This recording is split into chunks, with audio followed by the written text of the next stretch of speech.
I want to show you how I'd introduce named handling to a dog. So this is me doing it with my dog Buffy. She already knows this, so I'm just taking it back to basics briefly. So I start by saying the place I'm going to touch, and I'm going to start with somewhere really neutral like the chest or the neck. Start with somewhere that your dog doesn't mind being touched anyway.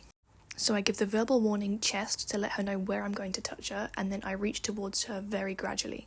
The first few times I'm not even touching her, I'm just putting my hand towards her. If she were to pull back or pull away at any point, I would go back to an easier level, so just presenting my hand to her without even pushing it towards her. Because she already knows this, I'm speeding through a little bit, so now I've moved on to a more uncomfortable area, which is her ear.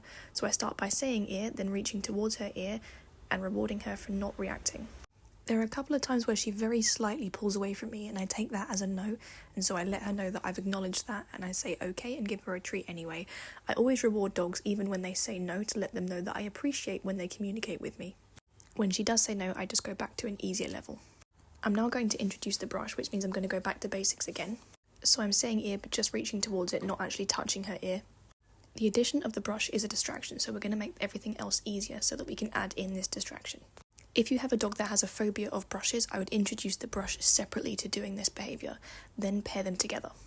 So my end goal here is that I'm going to brush her ear, but I'm going to take it really slowly, and if she's not in the mood today, we'll try again tomorrow. Despite her offering her consent, you can see that her body language is a bit uncomfortable, so I'm going to move on to a different method. I really like using chin as a consent test, and you can see how much quicker the progress is when we use chin rather than just waiting until she's ready to look at me. I ask her for a chin, then I let her know I'm going to touch her ear, and she lets me lift it up. Can you see how much quicker the progress is from using chin compared to the previous method? Every dog is different, so see what works best for your dog.